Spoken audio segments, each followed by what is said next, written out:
The movie begins with Frank, a seasoned and precise assassin, taking on a fresh assignment to eliminate a wealthy billionaire. To prepare, he quickly gathers his crew for a planning session. During the meeting, one of the members, Davis, voices his worry that their plan lacks a backup in case things go wrong. Frank, showing complete confidence, assures him that failure isn't an option. He then instructs the team to book separate flights to the target's location to avoid drawing attention. Elsewhere in Washington, a former police officer named Ray receives a visit from a fellow cop who informs him that his son has been acting out and getting into trouble. Later, Ray tries to talk to his son about making better decisions, but the conversation turns heated when the boy lashes out, blaming his father for his mother's death. Still, Ray remains patient, inviting his son to play basketball with him and suggesting a camping trip to reconnect and repair their relationship. While Ray deals with his family issues, Frank and Davis track down their billionaire target. They confront him and brutally shove him into the path of an oncoming vehicle, killing him instantly. After the hit, Frank rents a house through a real estate agent. That evening, while heading out to carry out the next step of their mission, he contacts his team to inform them that the first phase has been completed successfully. However, on his way to the next target, he crashes into another driver who's distracted, leading to a massive explosion that leaves Frank badly injured and unconscious. He's rushed to a hospital, and during the doctor's preparations for surgery, they find a gun hidden in his clothes. This discovery prompts them to contact the authorities.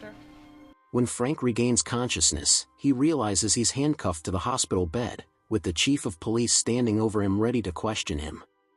The chief reveals that Frank's identification is fake, and upon checking his fingerprints, they uncover his true identity as a former government-trained assassin who has since gone rogue. When questioned about his activities in Washington, Frank stays silent. Before leaving, the chief instructs 2 officers to guard his room throughout the night to make sure he doesn't escape. The following morning, an FBI agent briefs an NSA official about Frank's capture, noting that his background as a former top-secret government operative has drawn the attention of high-ranking officials.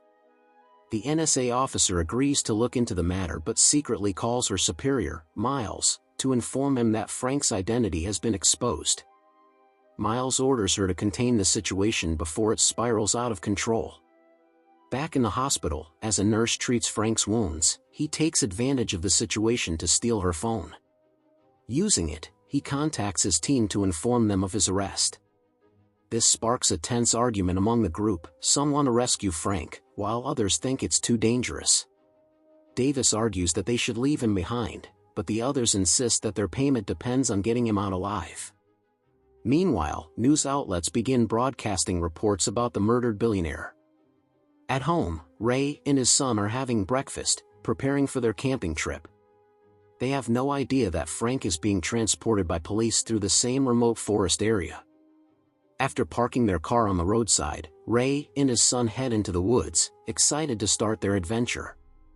At the same time, the police vehicle carrying Frank encounters a large truck blocking the road, forcing them to stop. A car following behind also halts. When one of the officers gets out to speak with the truck driver, he's suddenly shot dead, throwing everything into chaos.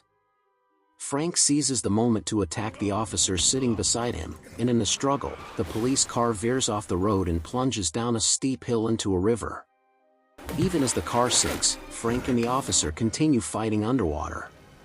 Watching from above, Frank's team rushes down the hill to help him. After a fierce scuffle, Frank manages to grab the officer's gun and shoot him. He drags the dying officer from the submerged car and struggles to reach the shore. At that exact moment, Ray and his son are crossing a bridge and spot 2 men fighting in the river. Without hesitation, Ray jumps in to help. Once they're back on land, the officer, bleeding out, warns Ray that Frank is a dangerous prisoner and must be restrained. Ray grabs the handcuffs and gun, and after a brief struggle with Frank, he manages to overpower him and secure the weapon. The officer soon dies from his wounds, leaving Ray shaken and unsure of what to do next. Ray tells his son to call 911, but there's no signal. Determined to get help, he decides to take Frank to the highway where they might get reception. Frank warns him that it's a terrible mistake, insisting that his team is searching for him nearby and won't hesitate to kill anyone in their way. He threatens Ray and his son, demanding to be freed.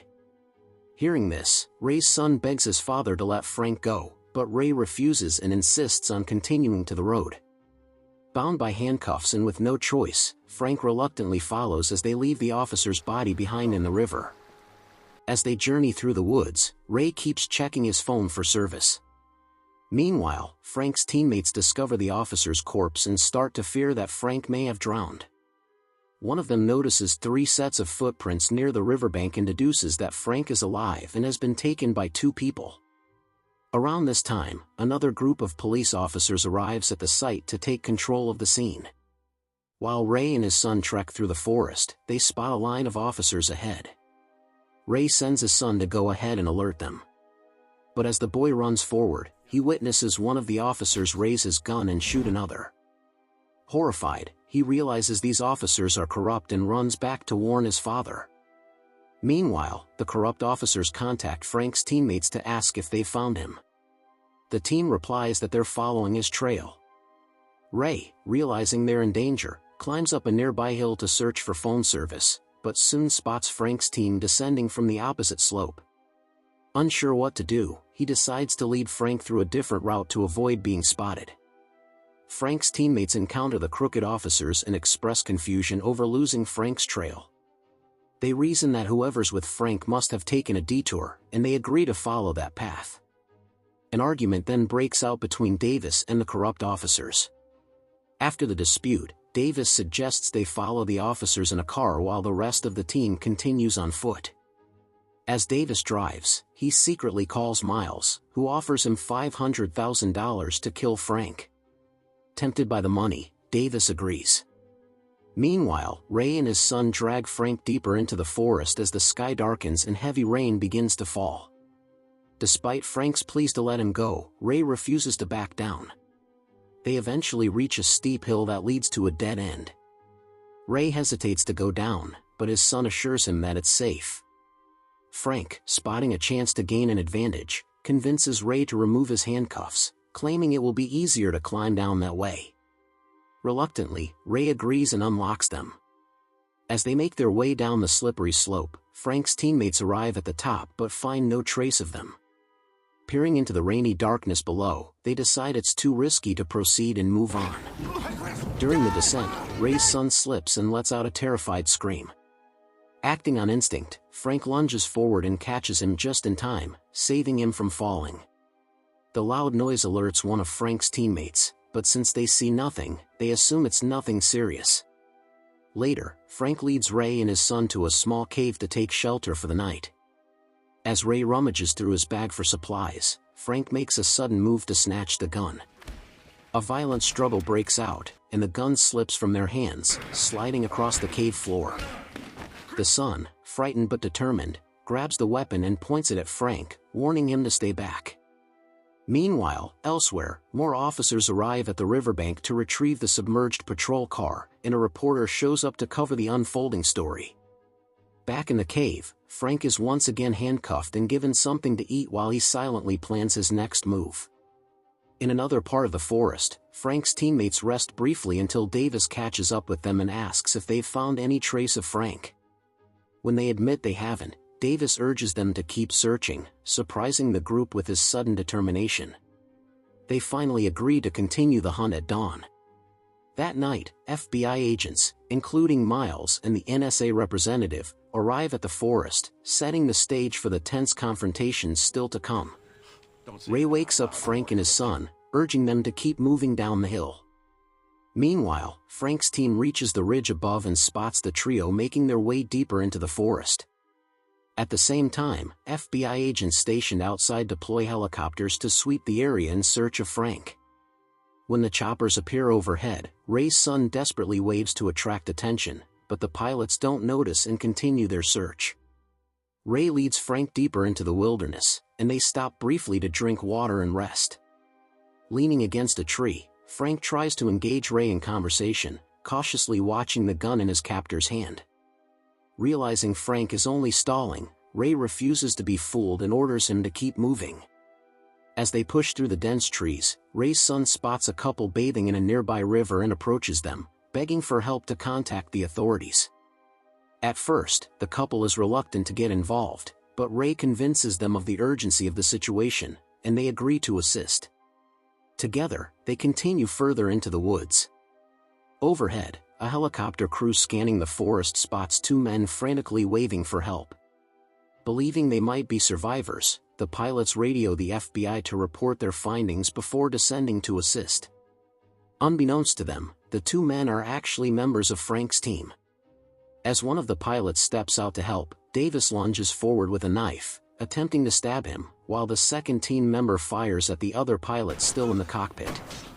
After killing the crew, the two men hijack the helicopter, planning to use it to track Frank's location. Meanwhile, Frank, Ray, and their newfound companions continue trekking through the wilderness until they encounter a Marine blocking their path. Luckily, a narrow bridge lies just ahead, giving them a way across. Once they've crossed it, Ray hatches a plan. He hands his son the gun and tells him to shoot Frank if he tries anything. To slow down Frank's team, Ray and the couple destroy the bridge behind them, ensuring no one can follow. Just as the bridge collapses, the sound of an approaching helicopter fills the air. Thinking it belongs to the FBI, they start shouting and waving to get attention, unaware that the pilots are actually Davis and another of Frank's men.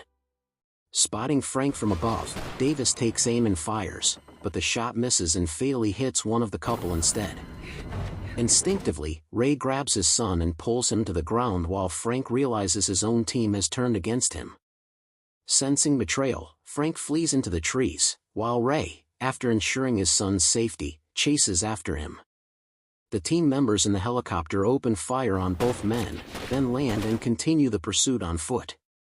One of them finds Ray in the woods and shoots him multiple times. Thinking he's dead, the attacker moves closer, but Ray springs up and kills him in self-defense. Meanwhile, Frank, believing the helicopter belongs to his loyal teammates, rushes toward it, only for Ray to open fire at the chopper, stopping his escape attempt. Ray then leads Frank back through the forest until they reunite with his son and the remaining survivor of the couple. They stumble upon an old abandoned house and rush inside, searching desperately for a phone or radio. Finding none, they decide to stay the night. Elsewhere, Frank's surviving teammates use online maps to locate the abandoned house and close in on its position. Feeling uneasy, Ray hands his gun to Sandra, the woman from the couple, and tells her to keep watch on Frank while he scouts outside. Frank warns Ray that if he doesn't remove his handcuffs, his own teammates will kill them all. At night, as FBI helicopters circle overhead, Frank's men find the cabin and surround it. Realizing they're trapped, one of Frank's men shouts an offer: they'll spare everyone if Frank is set free. Cornered with no alternatives, Ray reluctantly unlocks Frank's cuffs. Just as the restraints come off, chaos erupts when one of Frank's men bursts inside and smashes Ray's son with his gun. Enraged, Ray fights back, beating the man to death. The noise draws heavy gunfire from outside, as Frank's teammates open fire on the cabin. The FBI helicopters close in, alerted by the shots. Amid the chaos, another of Frank's men storms in wielding a dagger and lunges at Ray, but Sandra intervenes and shoots him dead. Taking advantage of the confusion, Frank grabs Ray's son and uses him as a hostage to escape. Davis, following orders from his superior Miles, aims to take out Frank, but the glare from the helicopter blinds him, causing his shot to miss. As the helicopter lands, Frank disappears into the woods with Ray's son. The next morning, the FBI rescues Ray and Sandra, promising to find Frank and recover his boy. Later that day, however, Davis receives a call from an NSA agent furious about his failure to eliminate Frank. She coldly orders him to find and kill both Frank and Ray's son, and to silence Ray permanently to erase any evidence. Back home, Ray watches the news and hears a report about the assassination of a billionaire's son, followed by the announcement that the billionaire himself will attend the funeral. Everything suddenly makes sense. Frank's next target is the father. Determined to stop Frank, he heads to the burial site himself and scans the crowd. Sure enough, he spots Frank hidden in the distance, aiming a sniper rifle at the grieving billionaire. Ray approaches quietly, pleading with Frank to let his son go. Just then, Davis fires from the shadows, trying to kill Frank, but his shot misses, exposing his presence. Realizing he's been double-crossed, Frank retreats into the forest and ambushes Davis, killing him. He then repositions to take his shot at the billionaire, only to find the ceremony has ended and the target is gone. Furious but focused, he starts to follow, until Ray intercepts him one last time, begging for his son's release. In an unexpected act of mercy, Frank hands Ray a key to a hotel room where his son is being held. Ray rushes there with the police and finds his boy alive and unharmed. A few days later, Ray relaxes at a backyard barbecue with his son and Sandra. But their peace is shattered when a radio report announces that the billionaire has died in a mysterious boating accident.